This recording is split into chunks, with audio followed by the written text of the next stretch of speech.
Let's get into music for good, which I discussed with Steve Keller, and I absolutely love it because you guys work towards using sound to nudge people towards a healthier eating behavior. As you said before, like the wine, the coffee, the salt, the sweet is not really healthy. You guys want to reduce the sugar and salt in food while keeping the perception of the diner constant. So share with us some examples and your goals, and how far are we from this dream? We've taken some number of steps along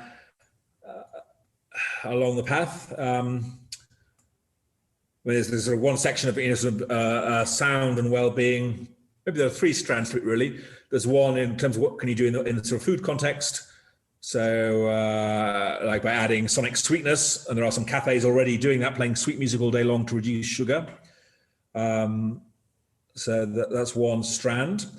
There's probably a separate strand about biasing, nudging our behavior. I first said this in jest, but the more I think about it, maybe the more likely it is.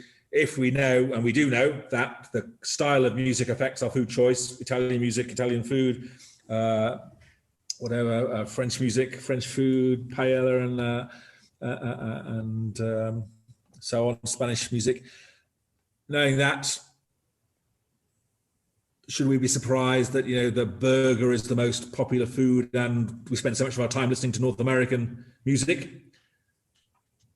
Is one thing partly responsible for the other. North American foods, not many of them necessarily all that healthy.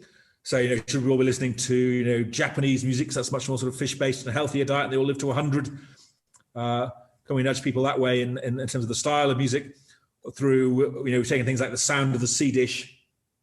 This comes to the table at the Fat Duck restaurant with the sounds of the sea and the waves, and tried to use that in a fish shop setting, fish store. I have colleagues who've tried it in the supermarket setting to try and nudge people to buy more fish being a healthier choice than maybe red meat. Suggestive evidence that it works, but perhaps not what the supermarket owners want, because it kind of reduced meat sales while increasing fish sales. So you have to be a bit careful, but it certainly that it worked, that had an influence was clear. That's the second strand. So what else can we do in the various places where we make our food choices?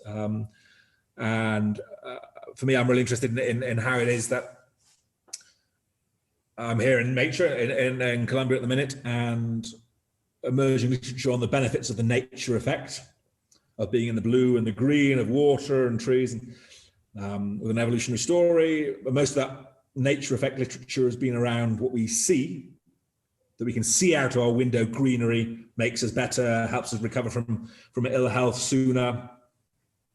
But the sounds of nature, I think, are equally important.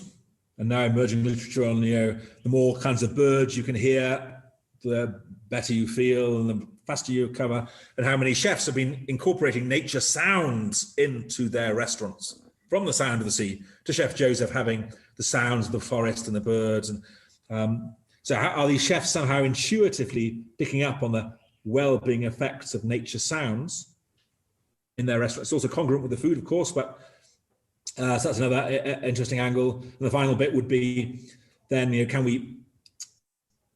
we make that nature sounds, if we can understand what's key about them, it's a number of varieties of birds, can we create digital versions or augment reality? Because, here I can hear maybe 3 kinds of birds physically, but if I added another 3 digital bird types, do I create a more sort of mixed reality that's more beneficial for me?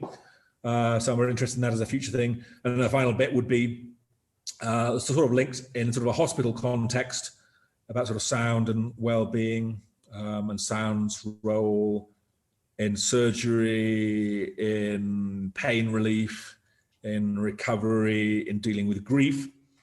And clearly it can help in all of those areas.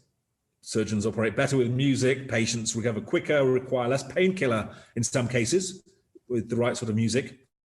That's sort of an exciting area. We just did a big review of everything on music and medicine. And again, that leaves me thinking, all the music that's been created to date has been created, about 3.5 minutes for radio or something. It's never been created for that purpose. to relieve pain. It's never been created before really to add taste to food. So, you know, what will happen when the musical creatives do start to turn their minds to making music for pain relief? What would that sound like? How would it be different? Does it even make sense in that maybe we don't know enough about how music works to be able to predict what will be successful? Maybe we just have to let music do its thing and then pick from the tracks that end up being successful and popular and liked, kind of grabbing those in, and those will be better in the long run.